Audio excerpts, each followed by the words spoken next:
Good morning guys, welcome back to our new video of our channel. स्वागत आहे तुमच्या सर्वांचं आपल्या व्हिडिओमध्ये.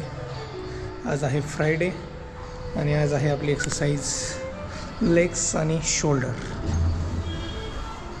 लेट्स सी, लेग्स आणि शोल्डर करूयात. आज गावी जायचं आहे थोडंसं, तर काय गावी ते बघूया आपण पुढे व्हिडिओमध्ये. एकटाच जाणार आहे मी. Let's see.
कारण 9:30 वाजलेत. फ्रेश झालं मी. आता करायचं आपल्याला ब्रेकफास्ट. ब्रेकफास्टमध्ये आहे इडली, सांबार आणि खोबऱ्याची चटणी.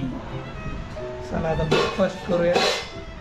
आणि तिकडे बॉइल्ड एग पण आहे आपल्या प्रोटीनसाठी. आता मला नाही वाटत आता होईल, बघू कधी पण खाऊ दे. कशासाठी? साठी. तू पण बस ना. 1 2 3 4.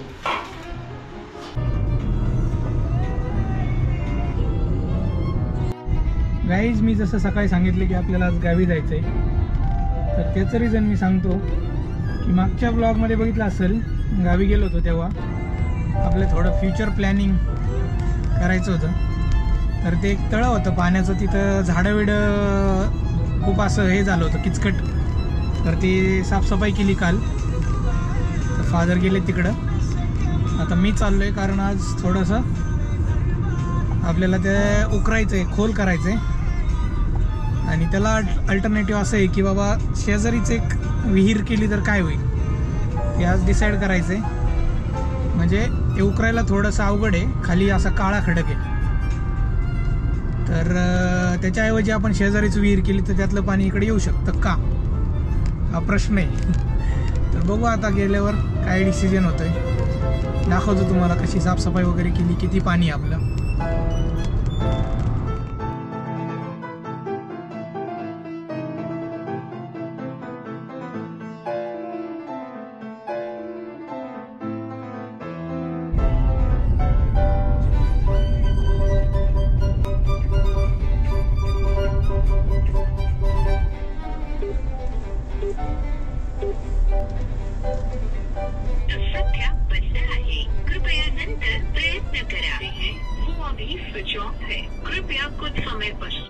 मित्रांनो, बघितलं असेल आता मी पोचलोय आमच्या गावी. चाललोय शेतातून. बघा कसं शेती नाही केली तर अशी झाडं विडं उगवतात. आमची शेती पलीकडे आहे. मागच्या ब्लॉगमध्ये बघितलं असेल मित्रांनो झाडं किती होती, तर ती काल काढलेत.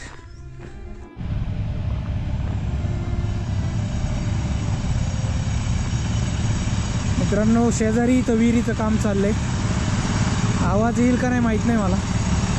हुंडाईचं मशीन बघा, 50 फूट आहे. आणि इथं असा विषय आहे,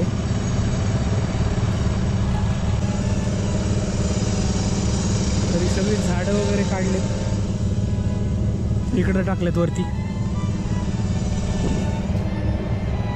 म्हणजे काही न करता एवढं पाणी. अजून खोल घेतलं तर किती पाणी लागू शकतं. हे बघा मित्रांनो, तिथं जिथं काम चाललंय तिथून पाणी येते असं, आणि हे आपलं तळ आहे. तर ते छोटंसं तळ आहे आणि हे सगळं पाणी इकडं वाहून जाते. तर विषय असा आहे की आपण इथं विहिरीचं काम करू किंवा हे तळं खोल घेऊ. बघू आता दोघांचं बजेट बघू काय होतंय काय नाही, डिस्कस करू. तर त्यांनाच द्यायचं आहे काम जे पलीकडे चालू आहे ते. किती पैसे लागणार आहेत आता सांगतील ते. लेट्स सी, आता डिस्कस करू.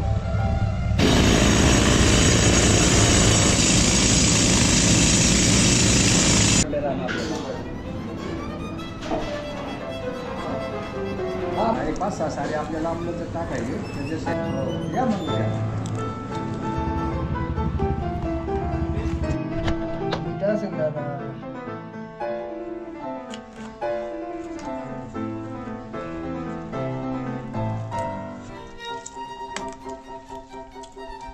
ह्या अंड्यातून गावरान अंड्यातले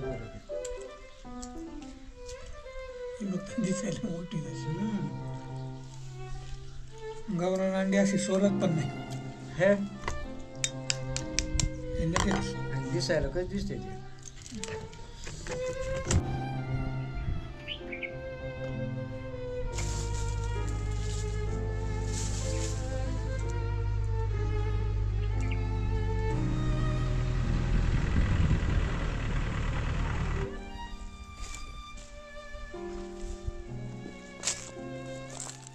चला मित्रांनो, आता वाजले 3:18.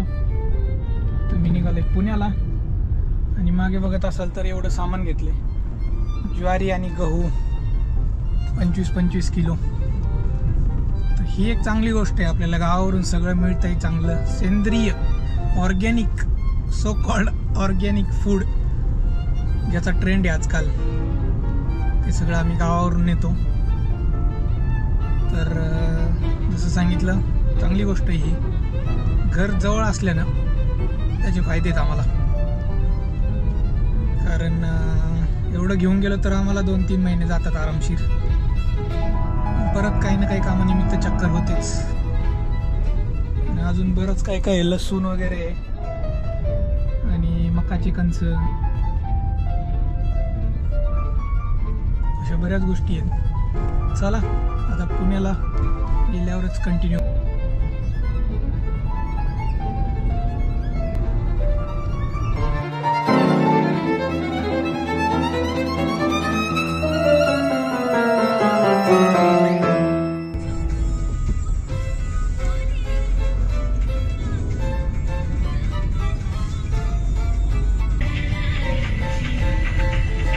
मित्रांनो फायनली 5 वाजले.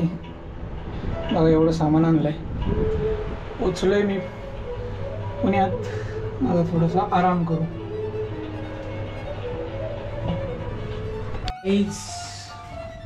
डिनर मध्ये आहे शेपूची भाजी, हे काय वाटाणा आणि भाकरी ज्वारीची. जेवायला ये, आम्ही बसलो जेवायला. चला आता डिनर करू. मित्रांनो, आजचा ब्लॉग शेवटपर्यंत पाहिला असेल तर नक्कीच लाईक, शेअर, सबस्क्राईब करा आपल्या चॅनलला. भेटूया उद्याच्या ब्लॉगमध्ये. तोपर्यंत बाय बाय.